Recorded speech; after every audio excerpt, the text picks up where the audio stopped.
Ahoy there, Legends of Runeterra fans! I'm Dead Broke Nerd, and I've got another fun video for you guys today. This is one of the decks featuring a few of the new cards from the Bilgewater expansion in Legends of Runeterra.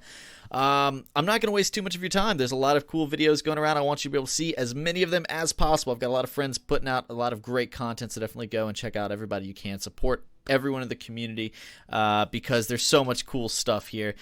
This is a deck that has been kind of a pet project of mine for a time, which is self-damage. I love self-damage in all sorts of card games, and this is a self-damage deck for Noxus and Freljord that is definitely focused all in on the aggro strategies. There's a lot of aggro going around with Noxus and P&Z, but I got to get my Freljord friends in here for a bit and feature some of those new cards in Freljord that I'm absolutely loving in multiple decks. So quickly going through this, our main sort of strategy is to level up Swain, and we've got Vlad in here as well. These are kind of our big finishers.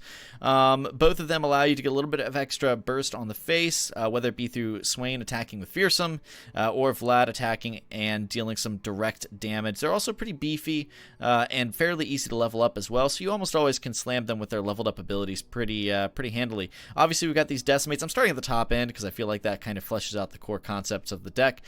Decimates for pushing extra damage. Now remember, Swain is the new champion for Noxus. Whenever you deal 12 non-combat damage, that includes damage you do to the face, damage you do to their enemies through different spell abilities or character abilities and skills, and damage you do to your own guys, which is why Swain gets leveled up so quick, because we're damaging our own people. At that top level with Fearsome, whenever he deals non-combat damage to the enemy Nexus, we get to stun their strongest person. And then if he gets a Nexus Strike, which admittedly is pretty hard to do, deal 3 to all enemies, including that Nexus. Okay, now obviously this base level, deal 3 to the enemy Nexus if he gets a strike in. So if you can get Swain to hit the face, they're going to do everything you can to stop that from happening, like everything they can to say, no, Swain, don't hit me in the face. But sometimes that warps the way they play in a really meaningful way, so I think Swain is a nice top-end finisher for this type of deck, especially considering he's almost always leveled up. From there, we basically have just a lot of buffs: Bloodsworn Pledge, Take Heart, Might. We just have one of these to kind of get an occasional Overwhelm burst through, and Transfusion to help trick trades, as well as we've got the Elixir of Iron, which in my opinion is one of the strongest cards in the game, strongest spells. I've got one Blade's Edge as well, just because I wasn't sure what one cost thing I wanted to float in here. There's not a lot of one drops. We just have these Unscarred Reavers here, and so I put the Blade's Edge in there just to maybe slow down another aggro deck or ping the face if I've got Swain out. The main cool thing here is Ember Maiden and Ruthless Raider and Imperial Demolitionist kind of joining this self-damage package. The Ruthless Raider having tough means I can play Transfusion on it. I can have it out with an Ember Maiden, or I can hit it with the Demolitionist or even the Crimson Aristocrat, and it won't actually be damaged. So it can benefit from those pings, self-pings, and not actually dying. The Disciple is kind of the center point of the deck. We want to get this one buffed as often as we can with Take Heart, Bloodsworn Pledge, because every time it survives damage, it'll do 2 to their Nexus. Kind of burns along with hits the face, which makes this deck really interesting to play. The Demolitionist is kind of the opposite. You deal 1 to deal 2.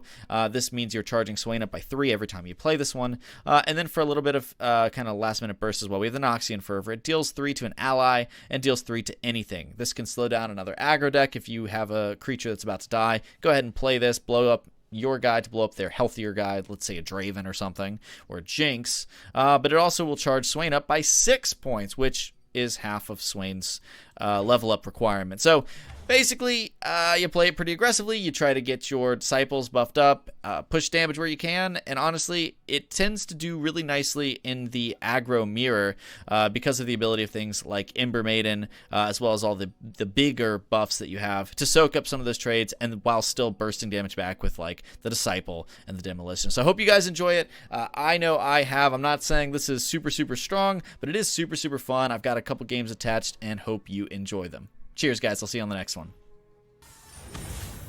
Alrighty.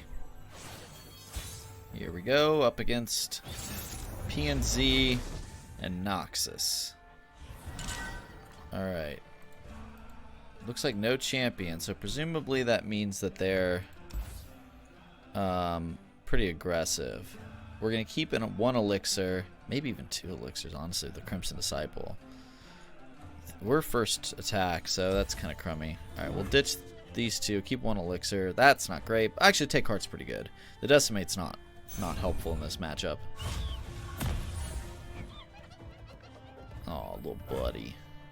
Look at this cool cat. Cool monkey. Okay, Crimson Disciple. So let's see what they drop on turn 1. They usually have a 1-drop.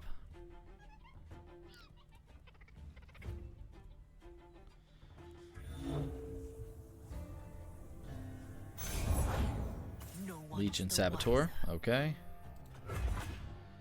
Fortunately, no one for us. There's another Crimson Disciple. These are pretty awesome in this matchup. That's pretty rough in all matchups. Oh, I can't wait. Right on 2. This'll shake a fool. Okay. So we're going to take 5 to the face right away. Not thrilled about that. Look what you said it. Okay. We're going to pass.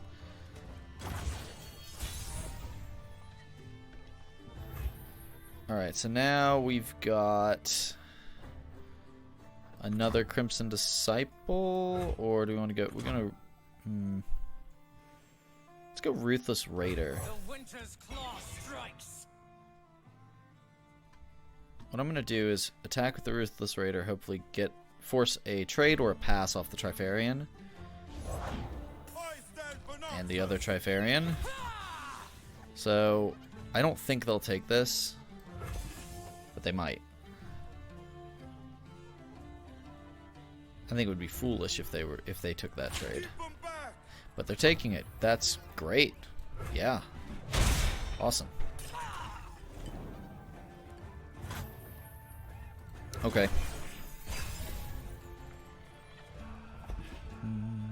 If they swing here, we do put the Crimson Disciple out, I think. Because then we'll have time to establish the second one, get that one buffed up.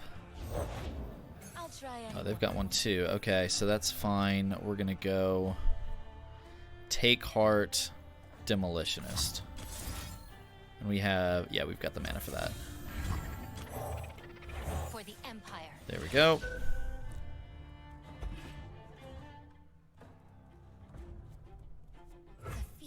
Boop. Perfect. Getting these guys leveled up. Those are kind of our big finishers. We've got these guys at the top. Oh, the Battlecaster is going to be rough, but we can get there. Alright, so we'll pass. They'll swing with everything. We'll go defend. Routes closed. We'll defend here, and then we'll drop. Okay, the question is, do we want to defend the Battlecaster or the Disciple? Because we can knock the Disciple out in one blow, and that's a lot of burn damage we can avoid taking. But the Battlecaster does kind of get more frustrating as the game goes on. I think it's got to be the Disciple, though. With 1 mana, they could buff by 3, which means they'll take the trade with whatever it is they play. So if they have the Elixir of Might or Iron... No, that's Iron. Elixir of something. Whatever that Elixir is. If they play it... they'd get the trade with the Battlecaster too, so we take away the more damning thing in this situation. Alright, cool. We'll pass here. There's Swain. I mean, we haven't leveled him up yet. He's fearsome. Requires our opponent to play something big down. Can't just play a little chump. I think this is fine. Like that? Alright. We'll do that. I'll leave this on the bench. Because they'll definitely take that trade if I put it out there. Yeah, I mean, right now, theoretically, we're doing 6. We're doing 6! And we're evolving Swain. What's up? Bam! Look at that animation! Oh, man. The Grand General is all raven-faced now. Let's reckon. Okay. We've got the double Battlecaster. Not bad. Let's see what you can do. Alright, yeah, we can sacrifice this now. We've got the Decimate, we've got Crimson Disciple Demolitionist combo. I think we're good. I'm taking 5 here. I mean, I don't... They could have enough burst. But, I mean, I have to do this anyways. There's no... This is the play. This is the best play. For sure, whether they have the lethal damage or not. They need 7 from hand. It's definitely doable, but I don't know if it's doable before I get mine. The question is... I think it's just... I mean, I can't... So it's Crimson Disciple. Oh, I can't wait.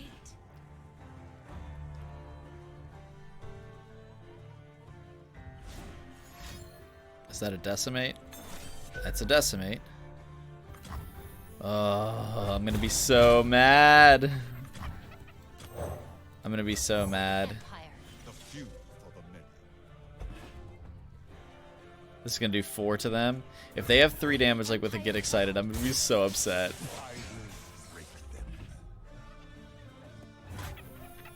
They don't have it. Yes. Okay, so here's the issue though. If they have a Get Excited here... Oh, they surrendered! Yes! I was so worried about that burst damage, but we got it! Oh, what fun. What fun. Self-damage aggro. Oh, it is a blast to play.